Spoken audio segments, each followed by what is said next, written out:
এনামুল হক বিজয়কে নিয়ে যে ধরনের টানা হেচড়া সারাদিন ব্যাপী হলো, যে ধরনের আলোচনা হলো, বিতর্ক হলো, যে ধরনের অনুসিদ্ধান্তে উপনীত হবার পরে ম্যাথমেটিক্যাল ভুল হলো, সেটার দায় বাংলাদেশ ক্রিকেট বোর্ড, সেটার দায় বাংলাদেশ ক্রিকেট বোর্ডের হায়ার অথরিটি। তারা কি নেবে? কেন আমি এই ডিসকাশন করছি? আজকে সকাল থেকেই চর্বিত চর্বণ, আজকে সকাল থেকেই একটা আলোচনা, এনামুল বিজয়কে নিয়ে আলোচনা, অন্য 9 ক্রিকেটারকে নিয়ে আলোচনা। এখন টিভির রিপোর্ট প্রকাশের পর, ফিক্সিং রিলেটেড রিপোর্ট প্রকাশের পর থেকে শুরু হয় এবং সেটার উপর ভিত্তি করে আমরা কিন্তু অনেক কন্টেন্টস করেছিলাম।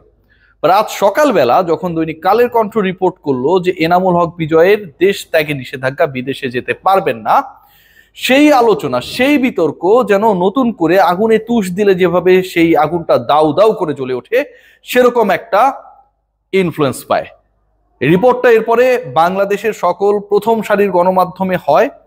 বাংলাদেশের প্রত্যেকটা গণমাধ্যম তাদের নিজস্ব সোর্সের কথা বলেছে এবং আমি যদি প্রথম আলোকে আমার এই মুহূর্তের প্রধান সোর্স হিসেবে ধরে নেই, যারা এই রিপোর্টটা করেছিল এনামুল হক বিজয়ের দেশ ত্যাগে নিষেধাজ্ঞা, সেই তাদের সোর্স ছিল বাংলাদেশ ক্রিকেট বোর্ড স্বয়ং।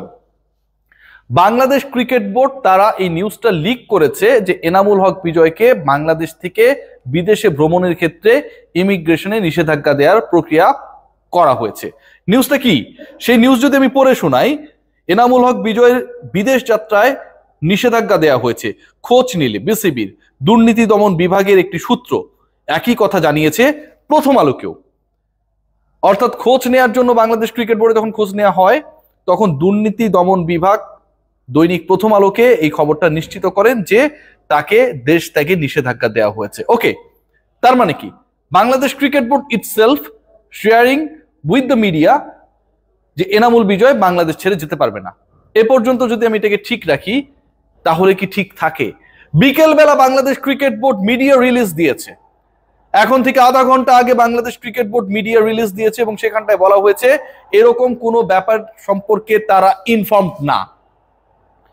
বাংলাদেশ ক্রিকেট বোর্ডের একটা পার্টিকুলার ডিপার্টমেন্ট থেকে বাংলাদেশের শীর্ষ গণমাধ্যমগুলো জানছে এনামুল বিজয়কে দেশ ত্যাগে নিষেধাজ্ঞা দেওয়া হয়েছে। ক্রিকেট বোর্ড মিডিয়া রিলিজ দিয়ে সকালের খবরকে মিথ্যা বলে দাবি করে জানাচ্ছে যে এরকম কোনো ব্যাপারে আমরা জানি না। এখন নিষেধাজ্ঞা দেয়া হোক কিংবা না দেয়া হোক, ঘটনা যাই হোক, এনামুল বিজয় ভালো হোক খারাপ হোক, ঘটনা যাই হোক, একজন ক্রিকেটারের জীবন নিয়ে, একজন ক্রিকেটারের ক্যারিয়ার নিয়ে, একজন ক্রিকেটারের ইন্টিগ্রিটি নিয়ে বিসিবি যে খেলাটা খেলছে, সেই খেলাটা সকালের খেলাও হতে পারে, সন্ধ্যা বিকালের খেলাও হতে পারে, যেই খেলায় হোক না কেন, বাংলাদেশ ক্রিকেট বোর্ড যে খেলাটা খেলেছে ক্রিকেট বোর্ডেরই তো দায়। যেই ডিপার্টমেন্ট প্রথম আলোকে সকালবেলা নিউজটা দিয়েছে সেটা ক্রিকেট বোর্ডের, আবার যেই ডিপার্টমেন্ট মিডিয়া রিলিজ বিকেলবেলা দিয়েছে সেটাও ক্রিকেট বোর্ডের। সো ডেফিনেটলি সেটা বড় সন্তান হোক আর মেজ সন্তান হোক, বাবা তো ক্রিকেট বোর্ড। ক্রিকেট বোর্ড এই দায় কি এড়াতে পারে? ফারুক আহমেদ, আপনি কি এই দায় এড়াতে পারেন? নাজমুল আবেদিন ফাহিম, আপনি কি এই দায় এড়াতে পারেন? আপনি কি আবারও বলবেন আমরা জানি না, টু বি ইনভেস্টিগেটেড? সেটা কি বলার সুযোগ রয়েছে?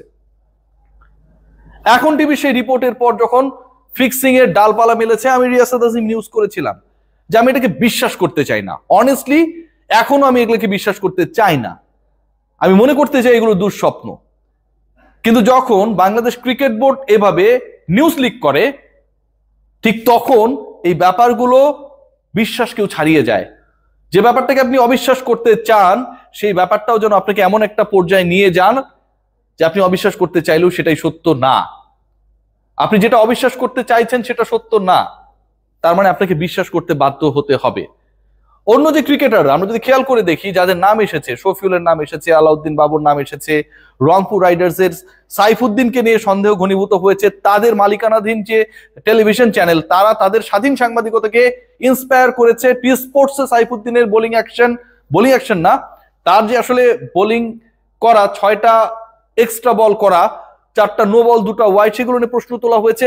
ওভারঅল পুরো এনভায়রনমেন্ট অনেকটা ফিক্সিং ফ্রেন্ডলি।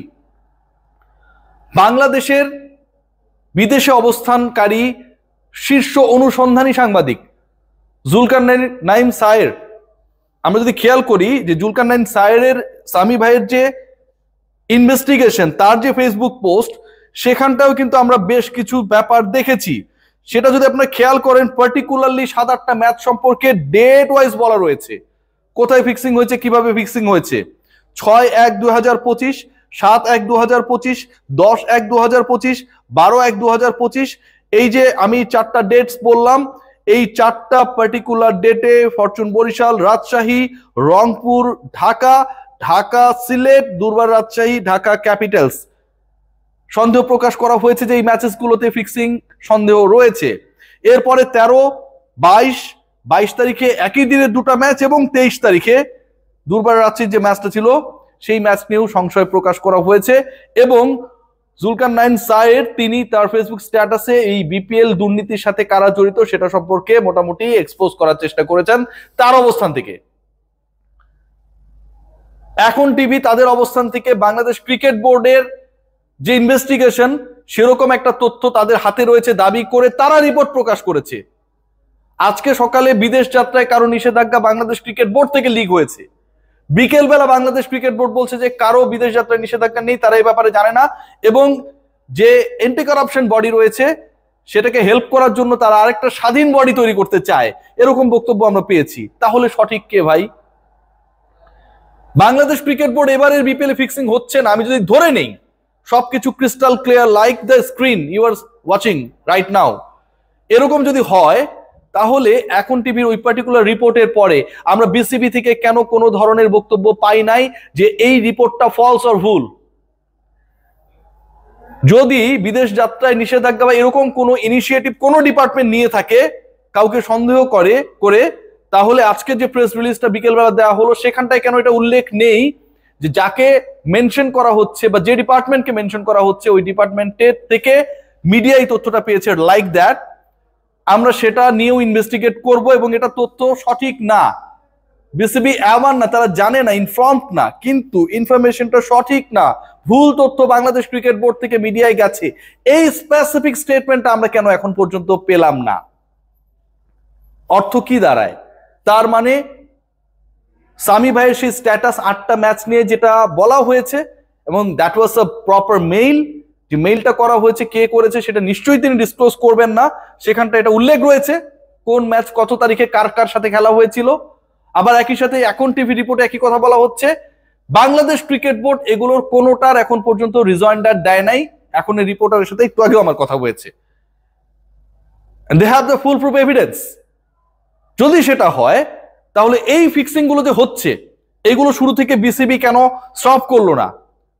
23 তারিখ পর্যন্ত হয়েছে, শুরু থেকে 2 সপ্তাহ ধরে হয়েছে, এখনো হচ্ছে। আমরা যদি ধরে নেই বাংলাদেশ ক্রিকেট বোর্ড করছিলটা কি?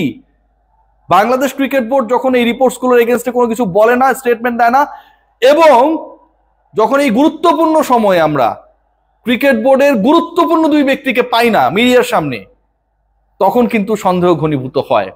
এগেইন এন্ড এগেইন এনামুল বিজয় তার ব্যাপারে বাংলাদেশ ক্রিকেট বোর্ড যা করেছে, সকালে যা করেছে এবং বিকেলে যা করেছে, আমার কাছে মনে হয় এটা কোনোভাবে গ্রহণযোগ্য না। বাংলাদেশ ক্রিকেট বোর্ডের ইন্টারনাল সমস্যার কারণে একজন ক্রিকেটারকে নিয়ে উল্টাপাল্টা তথ্য ছড়ানো হবে, উল্টাপাল্টা তথ্য গণমাধ্যমে যাবে, এটা কোনোভাবে কাঙ্ক্ষিত না। ক্রিকেট বোর্ডের ঠিক করার সময়টা এখনই। সবাই ভালো থাকবেন।